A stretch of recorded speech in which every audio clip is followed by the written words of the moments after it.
This will be another mix video with a few different fixes. This first bit is just a teaser. That cabin on wheels we use as kind of a resting cabin when working in this mainly during summer. It has a floor heating in it actually, and it's a diesel heater that hasn't been working for years.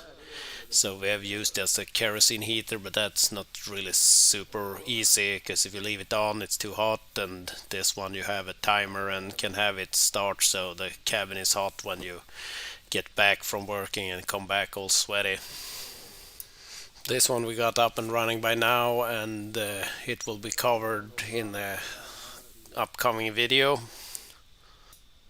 The old POC line here, the excavator, the transmission, the transfer box for the drive on the belts. It has no ventilation in it whatsoever, and we see that during the winter and the temperature difference, it tends to push a little oil out through the seals. That has been solved now with drilling a small hole in the plugs and just having a tiny little screw there to block that little hole off when it's in operation during the summer, and we plan to just remove that as a pressure relief. But here the oil was a little low, so before it was put into service, before we brought the sand up, this was actually filled. So the chronological order is not perfect.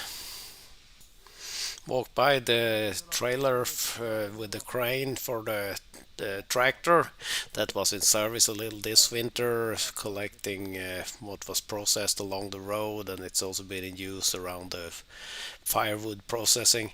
I noticed that the wheel nuts were a little bit on the loose side.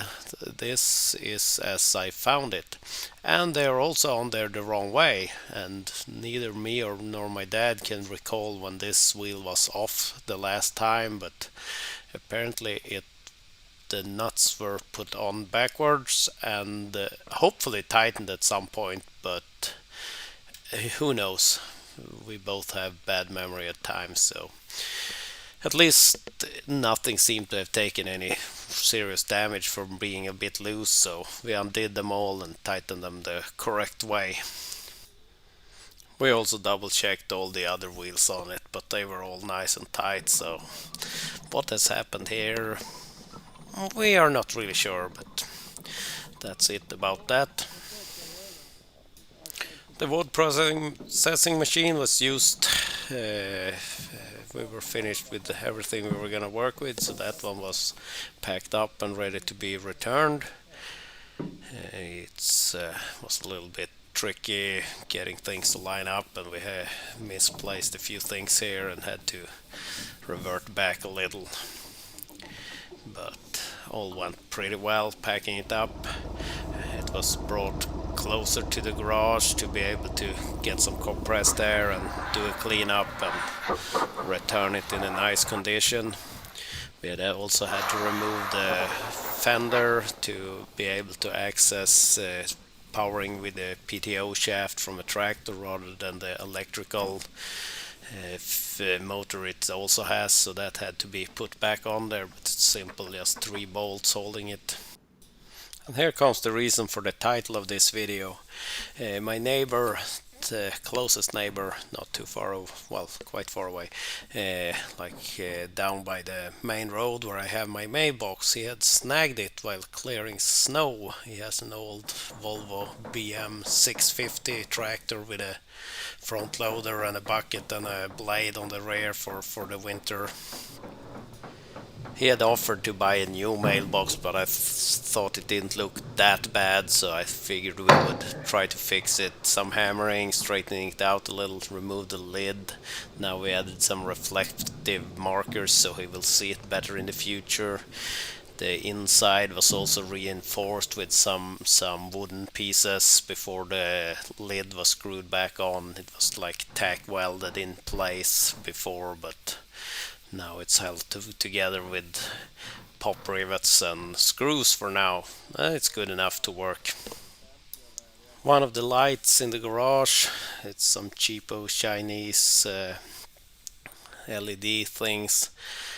It stopped working, and I've replaced similar LED lights in other applications, and I had a few spare parts around. I had a 50-watt element and a 100-watt, and I think what was in there was a Ja, 60-watt men det är så element. bra.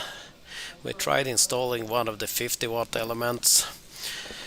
That was not working. It burnt out within a couple of hours and started going dim and flickering. So I ended up bringing it back down after this and swapping out to that 100-watt, and that ran for a couple of weeks without issues. But now it's gone dim again. So I think it's the drive unit inside it that's bad, pretty much. So we will probably look at a replacement. But for now, we're going into a brighter time in summer, and soon we will start having the garage doors open unless there are too many mosquitoes if doing any wrenching.